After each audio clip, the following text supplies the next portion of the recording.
Olá, bem-vindos a mais um programa Talk Show. E quase fim de ano, falta só mais um pouquinho. Aguenta firme que a gente ainda vai ter mais um Talk Show ao vivo aqui, hein? Vamos falar do Tony Silas, do autor dessas obras maravilhosas que estão aí atrás? Ele é nascido em Recife, Pernambuco. Começou sua carreira como ilustrador freelance em 2000. 3 anos depois, acabou se voltando ao mercado americano de quadrinhos. Em 2007, teve as primeiras oportunidades como contratado. Em 2012, teve seu trabalho publicado pela Marvel Comics em Amazing Spider-Man. E atualmente ele trabalha para a Marvel Comics com o Demolidor e a DC Comics com Batman Beyond, além de outros projetos pessoais.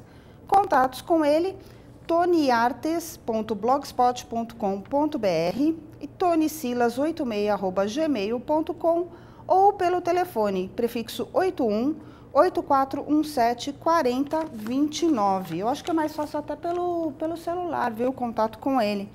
O site dele, o blog dele está em inglês, mas tem coisa pra caramba, tem desenhos maravilhosos, tem os projetos pessoais dele lá, vale a pena conferir pelas imagens, tá?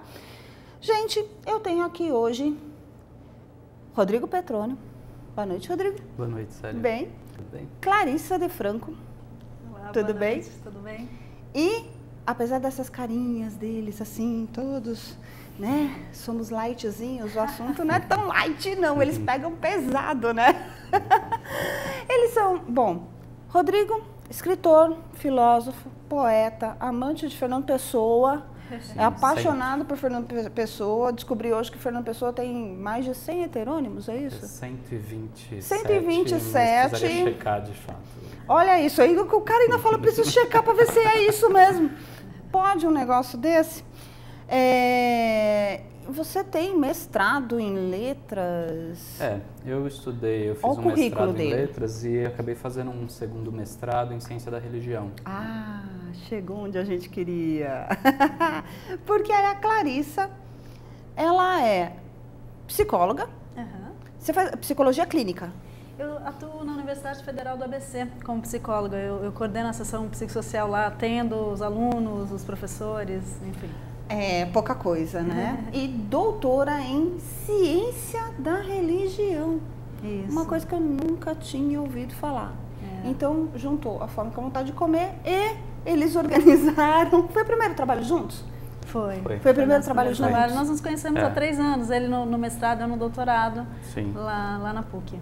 E aí, agora, bom, o livro é recente. Recente. Acabou de sair. Agora, né? Dá pra gente mostrar a capa do livro?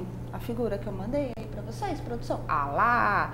Crença e evidência. Aproximações e controvérsias entre religião e teoria evolucionária no pensamento contemporâneo. Ufa! Título longo, né? Um título longo, né? Um subtítulo longo, né? Sim. Esse lançou agora, foi um mês Foi outubro, finalzinho de outubro. O livro acabou de sair mesmo. Acabou de sair. Vocês foram organizadores. Sim. São vários autores com artigos, é isso? Isso. Todos a gente chama de capítulos, mas é isso, são artigos. São capítulos, cada um escreve. Nós os organizamos, eu e a Clarissa organizamos por linhas temáticas, né? Tem algumas subdivisões, mas são capítulos, artigos, né?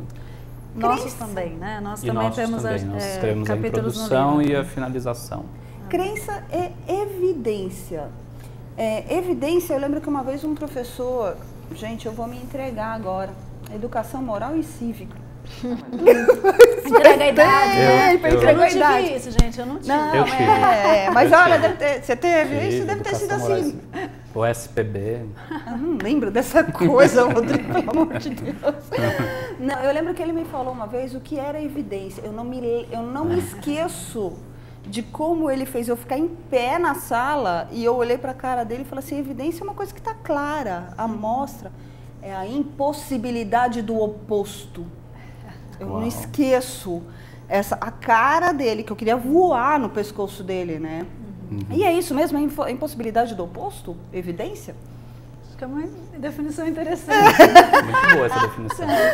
Desculpa, eu não queria deixar você. Acho que colocar essas duas partes do debate assim em confronto, na verdade, explicita isso que essa posição que é mais objetiva da realidade, né? Essa posição baseada, assim, o verdade é o que é palpável, o que pode ser tocado, o que pode ser sentido, o que pode ser cheirado, enfim. Quando a gente tem outras maneiras de conhecer o mundo, né? Quer dizer, verdade pode ser aquilo que eu percebo, aquilo que eu interpreto, a maneira como eu sinto as coisas. Não isso existe também uma verdade absoluta, né? Isso também é um tipo de conhecimento. Assim como não existe uma única crença, né? Então, nossa ideia é de que a ciência, geralmente, ela lida com a categoria de evidência, porque ela lida com comprovação, experimentação, laboratorial. Isso não, o fato dos cientistas terem crenças não quer dizer que isso minimize a verdade, a objetividade daquele trabalho deles. Mas a crença não vai influenciar em algum momento? Então, isso aqui é por isso nós pensamos no título, exatamente, né? Para pensar que no fundo nós temos diversos sistemas de crença. As religiões, elas no fundo são sistemas de crença, mas há outros sistemas de crença quando as sociedades são organizadas por códigos legais, morais, etc., que não são religiosos, mas são sistemas de crença. Né? Se que a gente eu fala em torço crença... para um time, eu tenho um sistema de crença que é... E aí isso é super difícil quando a gente vai estudar religião, de definir exatamente o que é religião, porque para nós, religião é uma evidência. Para nós, assim, digo no senso comum. Parece você falar, religião, ok. Mas quando nós vamos fazer o escrutínio é muito difícil. E aquela coisa de que religião não se discute, desculpa, eu acho que se discute sim. Eu acho que se discute sim, não só a religião como o código moral de cada povo, de cada cultura. Ontem, vou desviar só um pouquinho do assunto, só para falar de uma coisa que eu vi ontem. A gente desvia, a gente volta. Ontem eu vi, eu acabei não conseguindo assistir até a matéria, porque me chocou, no Fantástico, que eram sobre o infanticídio na cultura indígena. E que os antropólogos defendem que isso continue sendo mantido. Desculpa, eu acho que a humanidade evolui. Né? Me desculpem, antropólogos, eu até gostaria de repente trazer um aqui para a gente debater um pouquinho isso, né? Eu sou leiga. Tá? Mas eu acho que a humanidade evolui. Como hoje já a gente não consegue aqui no mundo ocidental, e briga muito por isso, né? Que no mundo oriental, mulheres, ou no mundo árabe, que seja ali naquele bololô, mulheres sejam apedrejadas. Sim. Ou sejam mutiladas. Essa é uma questão bem complexa, né? É muito complicado. Porque se a gente olha do nosso ponto de vista, né, é complicado olhar, por exemplo, o Oriente, para essas questões, por exemplo, essa que você trouxe, né? No entanto, a gente precisa fazer um esforço às vezes. Eu acho que os antropólogos trazem esse esforço de olhar do ponto de vista interno. E eu não estou defendendo aqui nenhuma posição nem outra, porque eu também não sei quais são esses limites. Não sei. Né? Porque às vezes a gente relativiza tanto o que é certo e o que é errado para poder respeitar a cultura do outro, né? Que é a questão do relativismo, que aí isso choca valores que deveriam ser, sei lá, centrais. Eu não sei se cultural, moral, o que mas eu não consigo entender que se defenda que o pai e a mãe matem o filho recém-nascido. Desculpa. Não, mas isso é muito polêmico. Mas eu não sei se entra também aí nessa coisa de em algumas culturas, talvez com relação à religiosidade, né? Isso faça parte. Diferente, religião, religiosidade, gente, tem uma diferença grande de uma coisa para outra. É que aí entra um outro ponto que depende quais são as crenças que essas pessoas se apoiam para poder cometer esse tipo de questão. Então, muitas vezes não são crenças religiosas, são culturais, são étnicas. Então, essa que é o ponto, é o limite também religiosas. Então, esse limite, né, entre... É muito borrada a fronteira. Muitas vezes, por exemplo, a questão do Oriente Médio, né, muitas vezes se usa a bandeira religiosa como testa de ferro para questões que são políticas. No fundo, o fundo motivacional é político. Disputa por território. Não, mas a disputa por território ali tá em torno de água e petróleo, né? Mas eu acho que a gente desviou do assunto do livro, né? Tá sempre por dentro. Assim. A gente acaba falando. E de onde surgiu, na verdade, a ideia de crença e evidência, de como confrontar, né? Na verdade, são duas coisas que para o leigo, para quem não costuma procurar saber do assunto, vai falar são coisas muito díspares, né? Você tem a teoria evolucionária, né? Darwin, Charles Darwin, e você tem a teoria do criacionismo. E aí?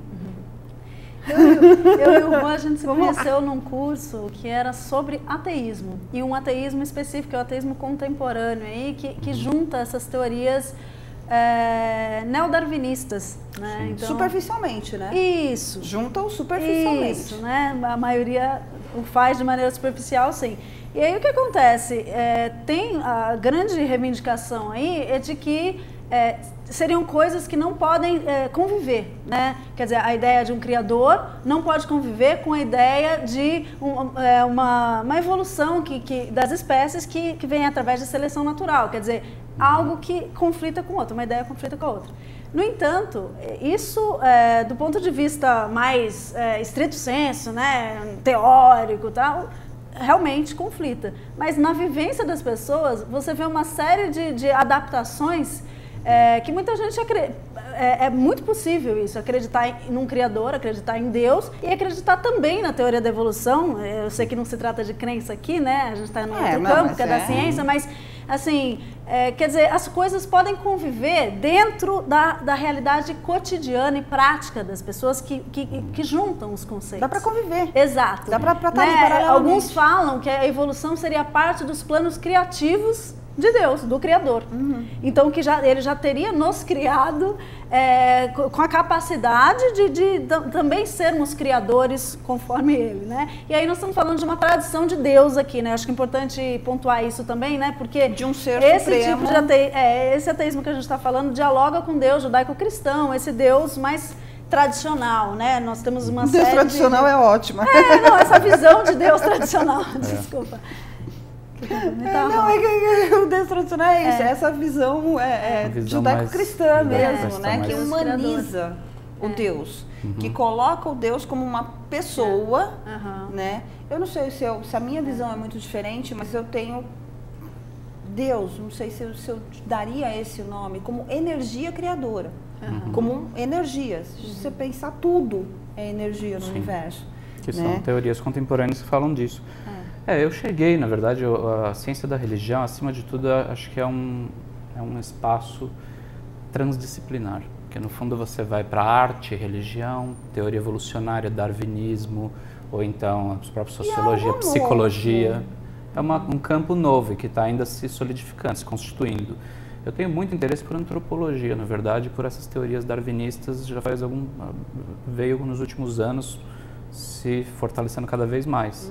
Então eu acho que é um olhar muito interessante sobre o humano, no fundo. Não importa se você vai reivindicar a religião ou certas religiões, ou vai desmascarar a religião, ou se vai propor um ateísmo ou uma nova espiritualidade. Então eu acho que a visão do darwinismo, para mim, é uma visão da teoria evolucionária de modo geral. É uma visão muito fascinante para a compreensão do antropos, né, do humano.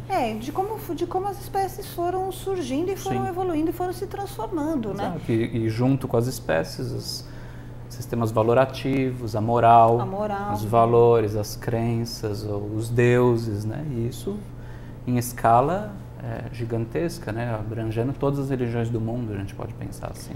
E no livro vocês vão partindo desses artigos ou desses capítulos, né? Tem uma ordem cronológica? Existe uma linha? Não, a gente separou por eixos mesmo, né? Mais relacionado, por exemplo, à teoria da mente, né? Um aspecto aí da psicologia cognitiva da religião, outro mais filosófico. Então, a gente separou por eixos, né? E eu queria... E enfatizando especialmente também a parte do ateísmo, né? Que é ateísmo / religião, ateísmo é uma nova espiritualidade. Eu acho que é importante deixar claro que é uma construção feita do ponto de vista das religiões que sempre coloca o ateísmo como uma não espiritualidade. Por quê? Porque é como se o ateísmo tivesse privado de religião, ou seja, ser ateu não é ter espiritualidade. Sendo que, no fundo, muitos do que hoje nós podemos chamar de ateísmo pode ser uma espiritualidade do futuro que ainda não se configurou. Muitos que então, isso, pelo menos para mim, eu acho que para a Clarissa também, não sei, mas para mim isso é um ponto que eu acho muito importante de pensar a teoria da evolução, a teoria darwinista, nessa chave da complexidade acima de tudo, não de reducionismo, não de falar o ateísmo é a verdade última, porque isso é uma crença. E sendo uma crença forte, é uma crença metafísica e no fundo é uma atitude religiosa. É isso que eu ia falar, acaba sendo uma crença, acaba sendo uma atitude religiosa. O que eu tenho visto é muitos que se dizem ateus ou ateístas, eles não creem nesse Deus judaico-cristão, dessa forma como é colocado, de que ele é o ser supremo, onipresente, como uma figura humana, né? Não acredito em Deus. Eu falo, peraí, você não acredita em Deus ou você não acredita neste Deus que está sendo apresentado? Então eu vejo que às vezes as pessoas também um pouco que se confundem. Hoje cresce o grupo do sem religião, mas isso não significa que não tenha uma espiritualidade própria, né? Quer dizer, os sem religião seriam sem uma religião institucionalizada, sem ir na igreja aos domingos, sem professar uma fé. Quer dizer, esse grupo cresce. No entanto, quando você vai conversar com as pessoas, por exemplo, não é o mesmo número de pessoas que não acreditam em Deus e a mesma pessoa, você vai perguntar sobre vida após a morte, por exemplo, ela já tem um outro conceito, né? Que eu também estudei morte e tal. Então, assim, a espiritualidade, ela vai muito além da crença ou não na existência de Deus. Ela vai muito além. A gente tem várias dimensões da vivência espiritual, como uma dimensão afetiva da solidariedade, por exemplo. Isso também é espiritualidade. Caridade, solidariedade. Dimensão de realização para algo maior. Isso também é espiritualidade, quer dizer, uma transcendência de algo dessa experiência objetiva, né? Eu acho que, então, a gente pode falar de outras maneiras do que é a espiritualidade, né? Chegou uma mensagenzinha aqui que a Carol, ela diz: boa noite, acho que religião não se discute. Imagina você discutindo com a pessoa que crê que o Maradona é um santo. Muito bom. Melhor se discutir. Olha, por isso que a gente aí já quebra toda a fronteira do que é ou não religião, né? Pois é, né? Não, e olha, Carol, sem ser Maradona, vai ter um monte de gente achando que eu tenho um monte de santo. Por aí. A gente tinha... eu não lembro agora quando foi, tinha o sebastianismo. Tem o sebastianismo no Nordeste, em Portugal, né? Canudos, Portugal, né? Em Canudos, que tinha gente que ficava esperando Dom Sebastião até o começo do século passado, já tinha, entendeu? É uma crença. É uma crença muito forte e que deu motivos ideológicos políticos, né? Também a mobilizações sociais, etc. E que tem o seu locus, o seu lugar ali, né? Precisaria estudar o mito de Canudos, o que aconteceu em Canudos, etc., para entender como que esse espírito messiânico atuou ali, né? É recorrente essa ideia de volta do Messias, né? Não é algo pontual. A gente vê em muitas religiões, né? Essa ideia de alguém que vem salvar e a espera disso, quer dizer, talvez por uma necessidade humana mesmo acho que tem tantas explicações, aí pode ter uma explicação de fundo psicológico, uma carência humana, um medo, uma fragilidade humana de uma necessidade de busca, né, de alguém que salve, porque a vida não dá conta daquilo que a gente precisa. Então, eu acho que tem uma série de... A psicóloga. Agora a psicóloga já está atuando. Não é a cientista da religião, é a psicóloga falando... Tudo bem, deixa eu voltar. Ela é cientista, psicóloga. E como poeta vê isso? Que você é poeta. O poeta tem uma alma mais sensível. Você sério, tem o lado muito bom científico, mas você tem o lado sensível. Como é que fica? Mas no fundo, eu acho que eu cheguei nesse tema das ciências da religião por um interesse pelo lado antropológico, mas principalmente por causa da arte. Porque eu comecei a perceber que muitos escritores, poetas, eles eram... O Jorge Bataille tem uma frase que eu gosto muito, que os artistas são os místicos de um mundo sem Deus. Deus morreu, você não tem mais Deus, mas você tem uma mística, ou seja, de gente que produz algum tipo de sentido na sua arte, ou ou de alguma forma traduz aquilo, né? O Fernando Pessoa é um deles, né? Sim, o Fernando Pessoa era maravilhoso, gente. Sou apaixonada por ele. Então, esse sentido que a Clarissa falou de espiritualidade, eu vejo isso em praticamente todos os escritores, em todos os artistas do século XX. Isso mesmo quando eles não têm um dogma confessional. É, isso que eu ia falar. Eles têm o lado da sensibilidade ou da espiritualidade, alguma coisa assim, seja pelo lado positivo ou pelo lado negativo, né? O que você chama de negativo, para eu entender? Do pessimismo, da depressão, de ser depressivo. Mas isso faz parte do sagrado, isso faz o parte pessimismo. O Rudolf Otto, que é um sujeito mais refutado hoje em dia, mas em uma obra clássica desde 1917, ele fala que o sagrado, ele é um mistério tremendo e um mistério fascinante. Ele é aquilo que destrói e aquilo que regenera. Te provoca medo ao mesmo tempo que te faz chegar ali. Então, a ideia do sagrado, que esse conceito de sagrado ele tem sido muito criticado, mas eu gosto muito de muitos autores que tratam dele. O sagrado ele é ambivalente.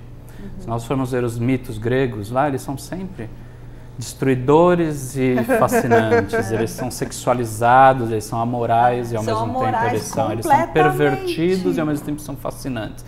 Então, essa ambivalência é própria do sagrado. Então, a gente precisa olhar o fenômeno religioso sagrado do ponto de vista desse lugar, né? Também. É que eu acho que aí também cai naquela questão que a Célia colocou, da gente humanizar, que é antropomorfizar, né? Então, eu acho que a gente põe como uma projeção, né? Os deuses como projeções nossas, o sagrado como projeção nossa, mas em níveis de intensidade muito altos, né? Então, fica evidente todo esse mal e todo esse bem que a gente nós temos dentro de nós mesmos. Jung que falava da sombra, né? Jung que fala da sombra, mas a partir do momento que você reconhece a sombra, ela deixa de ser sombra. Sim. Né? Mas sempre tem novas, né? E daí a sombra não se esgota. Não se esgota. A sombra é infinita. O consciente ele é bem maior do que o consciente. Né? Você descobriu uma sombra, opa, meu podre é esse. Mas pode deixar que você tem outro lá escondido, não tem problema. Não vai faltar sombra. E tem uma diferença aí entre saber, né, ter consciência e ter uma consciência que é um outro nível, que é você passar pela experiência e saber ultrapassá-la. Quer dizer, você ter uma ciência é diferente de ter uma consciência. Eu acho que a gente poderia falar aqui, não sei se é exatamente esse termo, mas é diferente. Você conseguir ultrapassar e vencer aquilo. Voltando lá em crenças e o pensamento contemporâneo, hoje, como vocês veem esse sistema de crenças na religião no Brasil? O que vocês, se vocês conseguem perceber e dizer para o nosso internauta, porque a gente vê uma certa intolerância. A crença é minha e pronto. É aquela história, né? O Face é meu, eu posto o que eu quero. A crença é minha e pronto. Ah, mas a minha é melhor. Não, a minha é religião, a sua é crença. Como vocês veem isso na sociedade? O que tem impactado, principalmente, acho que de uns 6 meses para cá, 1 ano para cá, como isso está impactando? Então, existem, acho que alguns grupos clássicos que têm disputa. Hoje, quer dizer, nós vemos alguns grupos de evangélicos. Quando a gente fala evangélico, todo mundo acha que todos os evangélicos são iguais, a mesma crença, é um bloco único. Não é. Né? Eu acho isso importante. Quer dizer, alguns grupos evangélicos e algum, né, que expressam um pensamento mais radical. Então, aqui eu não estou falando de todo mundo que é evangélico, não é isso. Mas no embate contra alguns ateus também que expressam isso mais radicalmente. E também, eu acho que esse grupo é muito forte, né? Eu acho que aí entram, por exemplo, questões de outras minorias. A gente chama aqui de minoria, que né? Já não é mais por exemplo, homossexuais, por exemplo. Esse é um tema também que acaba entrando em confronto com religião mais clássica, né? Com religiosos mais clássicos. Então, eu acredito que hoje a religião, ela entra como uma das vozes que ficaram ligadas à tradição. Por isso que o Papa está fazendo tanto sucesso, porque ele quebra ele traz uma ruptura com essa ligação com a tradição. E portanto, vários grupos que eles reivindicam a modernidade, né? Os homossexuais, outros grupos mais liberais em relação ao aborto, feminismo e tudo isso, entram em embate contra os religiosos porque eles representam o lugar da tradição. Uhum. Então, eu acho que esse é um cenário que eu acho importante da gente identificar assim, como um cenário tenso, né? E que o Papa tá nos fazendo um favor como sociedade para quebrar tentar dialogar, tentar diminuir essa tensão. Que outro você apontaria? Também tem as religiões afro, ainda são muito discriminadas, né, em vários contextos. E vejo também uma discriminação contrária. Por exemplo, hoje, ao contrário que eu chamo aqui, por exemplo, há muitos católicos também que estão sendo discriminados por serem católicos. Quer dizer, a gente tem de todo... Virou uma salada geral. Eu acho que de um ano para cá o negócio parece que descambou para uma salada geral e uma intolerância geral. A laicidade, eu acho que traz essa necessidade das pessoas se verem, ou seja, a diversidade está aí, não tem como esconder, as pessoas elas têm o direito de se mostrar, né, têm o direito de professar as suas fés, de se manifestar. Sim. E aí com isso o convívio tem que ter novas formas novas normas, né, de convívio. Mas as pessoas não têm em conta o que a gente falou lá no comecinho do nosso bate-papo, não existe verdade absoluta. Né? A minha verdade é diferente da sua, é diferente da sua. Sim. Não existe, ela é sempre subjetiva. Né? Você pode ter a evidência, crença e evidência, fatos. Você pode ter provas, você pode ter algumas coisas. Mas eu vou acreditar se eu quiser. Ninguém vai forçar a pessoa a acreditar, né? Tem isso. Eu acho que o grande problema no Brasil, eu acho que tem dois braços, tem dois caminhos, né? Um é que o Estado brasileiro, ele ainda não se fortaleceu do ponto de vista secularizado, sabe? Secularização é quando você tem, de fato, um Estado mais autônomo, né? Então, se você quer adorar o que você quiser adorar, não importa.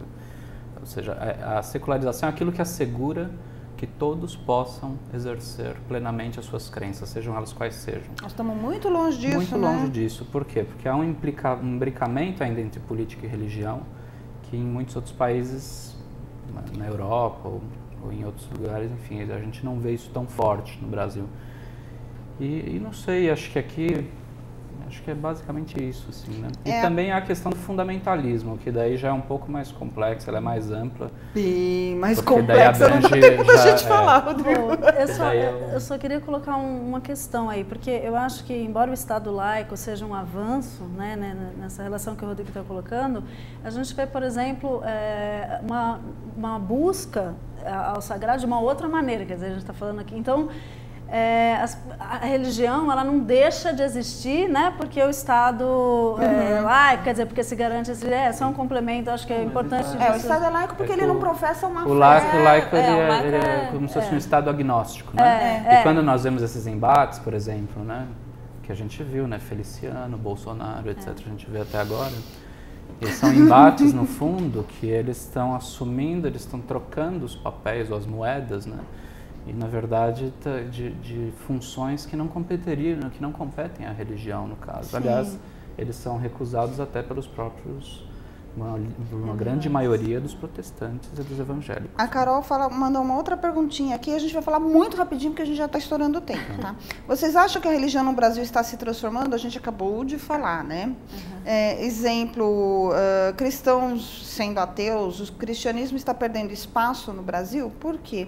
Eu acho que a gente está tendo mais essa coisa da espiritualidade, da religiosidade mais aflorada do que exatamente e numericamente o catolicismo está caindo, sim. Tá caindo. Os evangélicos já subiram o catolicismo, muito, né? Houve um boom evangélico, tá o catolicismo diminuiu. O Brasil era um dos maiores países mais católicos do mundo, em determinado momento já não é mais. Na faixa de 70%, né? Já caiu bastante. Agora, o que eu acho é o seguinte, o que é o cristianismo?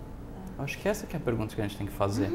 O cristianismo mudou durante 2000 anos. O cristianismo de Cristo não é o mesmo do ano 1000, não é o mesmo do ano 100, não é o mesmo do ano 1500, que não vai ser o mesmo do ano 3000. Então, a pessoa, isso que é a questão, que a pessoa, às vezes, ela pode professar valores cristãos e, no entanto, diante da instituição, ela pode ser considerada ateia. Porque ela não pertence àquela instituição. Que é muito que é o mais que o grupo cultural, dos grupos chamados os novos, os ateístas cristãos, né? Hoje em dia existe esse movimento. Ateísmo gente, cristão. a gente está estourando o tempo, né, produção? A cara do pessoal da produção já olha e fala, nós vamos me esganar. Eu queria agradecer muito a presença de vocês aqui. Nós que agradecemos. Eu acho que vale a pena, gente, vale a pena. Leiam um livro. Para vocês que falam que religião e ciência não conseguem andar juntos, conseguem sim. Tá? Tem muitos exemplos aí. O livro mostra um pouco isso, né? Crenças e a parte da teoria evolucionária, Charles Darwin, enfim. E para encerrar, eu acho que eu fico com Buda. Tem um caminho do meio, né? Você não precisa ser extremo nem para um lado nem para o outro. Encontra o seu caminho interior e vambora, certo? Certo. Vambora. Muito obrigado. Obrigada. A Clarissa vai voltar aqui ano que vem. Vou voltar? Porque além de tudo isso, ela é astróloga. Pois é, também, meu lado B. De um site bem reconhecido, super bacana, que eu também recomendo, que é o personari.com.br. Personari.com.br, que é super bacana, tá? E semana que vem tem mais talk show pra vocês. Beijos!